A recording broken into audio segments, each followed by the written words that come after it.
Teoría cognitivista. Fue creada por Jean Piaget.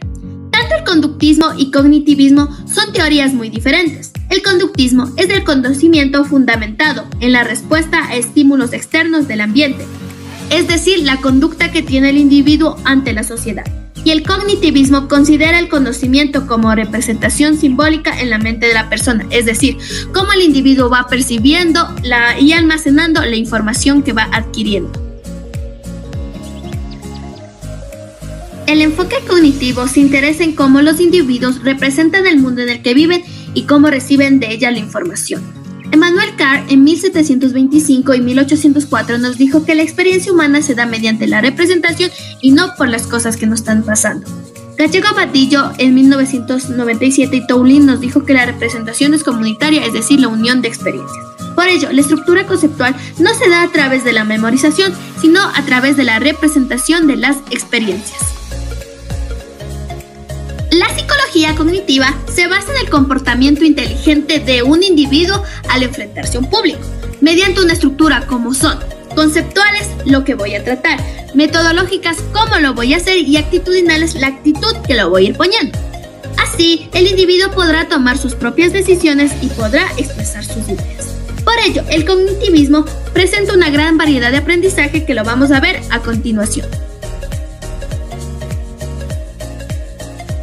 Aprendizaje por descubrimiento es el que promueve que los estudiantes adquieran los conocimientos por sí mismos. Autores manifiestan sus puntos de vista. Glasser, 1974, contempla las siguientes tareas: analizar la conducta, especificar las características de los estudiantes, prever los efectos motivacionales y evaluar la naturaleza de la competencia lograda por el alumno.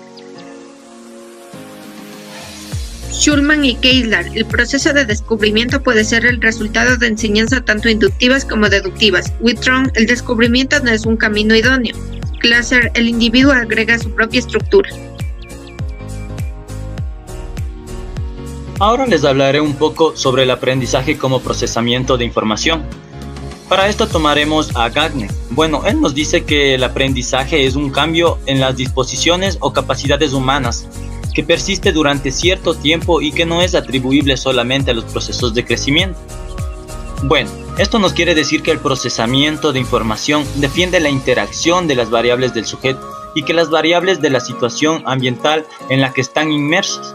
Además, el sujeto ya no es pasivo, ahora se transforma en un procesador activo de la información. Además a esto, el ser humano como procesador de información se basa en la aceptación de la analogía entre la mente humana y el funcionamiento de las computadoras. Para ello indaga cómo codifica la información. ¿Qué nos quiere decir esto? Que transforma, almacena, recupera y se transmite al exterior ser humano como procesador de información.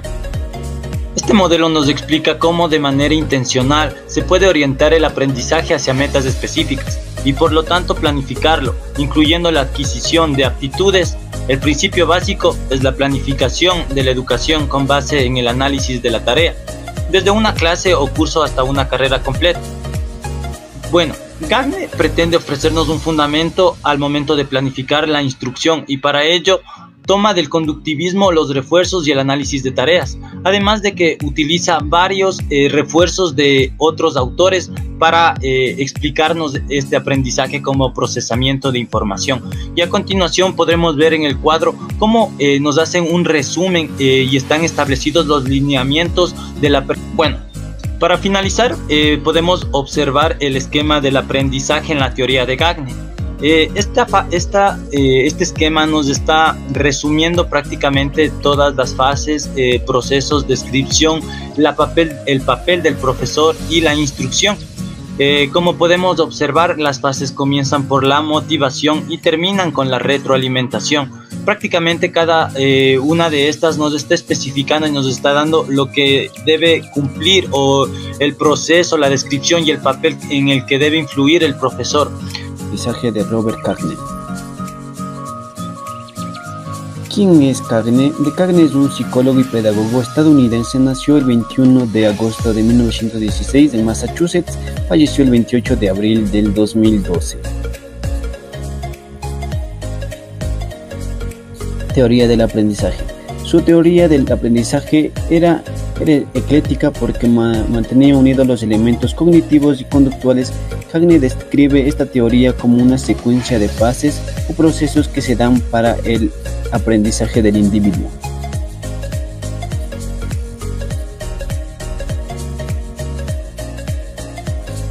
Procesos de aprendizaje. Para Gagne, los procesos de aprendizaje constan de receptores que significan los sentidos, el registro sensorial, que es una hipótesis de sus pensamientos, las cuales son memoria a corto alcance y memoria a largo alcance. Generador de respuestas y los efectores se refieren a la manera de expresar nuestras respuestas como músculos del lenguaje verbal y escrito. Los mecanismos de Gagne se componen por distintas fases tales como fase de motivación, fase de atención, fase de adquisición, fase de retención, fase de recuperación, fase de generalización, fase de desempeño y fase de retroalimentación. Las capacidades que pueden ser aprendidas son las siguientes: destrezas motoras, información verbal, destrezas intelectuales, actitudes. Para Gagne, los dominios son el resultado de aprendizaje. Según el aprendizaje consta de 8 tipos: aprendizaje de señales, aprendizaje estímulo-respuesta, encadenamiento, asustación verbal, discriminaciones múltiples, aprendizaje de conceptos, aprendizaje de principios y resolución de problemas. ¿Cómo lo podemos aplicar? Para Gagne, el docente es el responsable del aprendizaje del alumno, pero consideramos que el alumno es el único responsable de la adquisición de conocimientos. Además, debe ser quien se adapta al docente, ya que resulta más complicado que el maestro se acomode a las diferentes formas de aprendizaje de cada alumno. Aprendizaje como actividad es donde el alumno aprende espontáneamente, donde realiza distintas tareas o ejercicios que una persona o un grupo de ellas llevan a cabo el propósito de hacer avanzar. Aprendizaje significativo. Es el aprendizaje en donde el alumno relaciona lo que ya sabe con los nuevos conocimientos, lo cual involucra la modificación y evolución de la nueva información, así como la estructura cognitiva envuelta en el aprendizaje. Aprendizaje de representaciones ocurre cuando se igualan en significado símbolos con sus referentes, objetos, eventos y conceptos. Por ejemplo, el niño primero aprende palabras que representen objetos reales con mucho significativo para él, aunque no lo identifiquen como categoría. Aprendizaje de conceptos. Los conceptos se definen como objetos, eventos, situaciones o propiedades que se diseñan mediante algún símbolo o signo.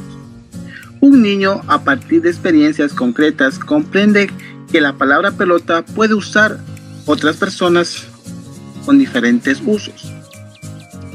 Los conceptos son adquiridos a través de procesos de formación y de asimilación. Por ejemplo, el niño aprende el concepto de pelota a través de varios encuentros con su pelota y las de otros niños.